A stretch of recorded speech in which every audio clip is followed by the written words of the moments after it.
महत्व दिया जाता है वो बार बार याद दिलाते हैं पतियों को। एक दिन सेठानी जी कहते हैं स्वामी अब हम लोगों को भगवान की कथा सुन लेनी चाहिए।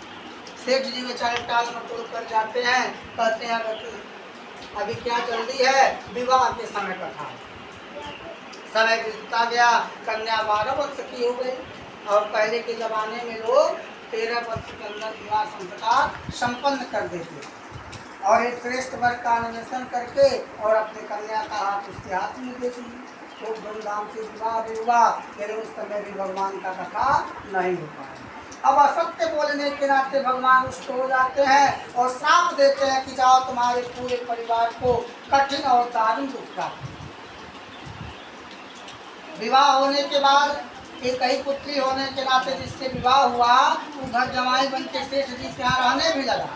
एक आध महीना लोग आराम से रहे, उसके बाद व्यापार करने के लिए राजा चंद्रकेतु के राज्य में जाते हैं। अभी उस राज्य में पहुँचे हैं तब तक आलस्य आने लगती है, निद्रा, और एक वट वृक्ष के नीचे बैठते हैं और भगवान की कृपा से नींद आ जाती है। उधर राजा के धन को दो चोर चुरा के भाग रहे। सैनिक लोग पीछे से देख जाते हैं, दौड़ा लेते हैं। दोनों चोर देखते हैं भैया आप तो जान बचने वाली नहीं है। भगवान से विनय विनय प्रार्थना करते हैं, हे प्रभु अब की बार जान बचा लीजिए, अब आगे कभी चोरी हम नहीं करेंगे। सहसा उन दोनों चोर की दृष्टि इन सेठ जी लोगों के पास पड़ती है। आराम से लोग सोए हैं। राजा के जो स्वर्ण मुद्राएं था इन्हीं के झोली में डाल करके और उसी वृक्ष के पीछे जाके छुप जाते हैं। पीछे से सैनिक लोग आते हैं और राजा के स्वर्ण मुद्राएं देख करके घसीटते हुए इनको जो है दरबार में ले जाते हैं और चोर समझ के इनको कारागार में डाल दिया जाता है। वो सेठ जी लोगों को अब घर में माता और पुत्री है लीलावती और कलावती।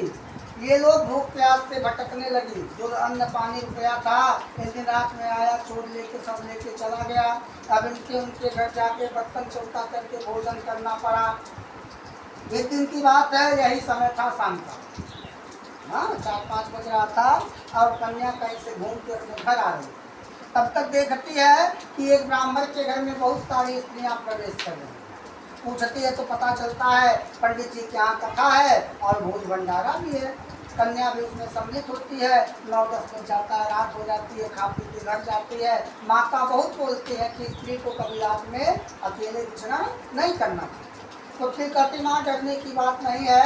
एक जगह भगवान की कथा हो रही थी, वहीं रुक गई थी और प्रसाद लेके घर भी गई थी। और जैसे प्रसाद माता देखती है, सेठ जी भी नदी के किनारे से लेके आए थे और उस प्रसाद को देख करके वो पहचान जाती है और उसके मन में विचार आता है कि हम लोगों का दुख का जो कारण है भगवान की कथा न सुनना है।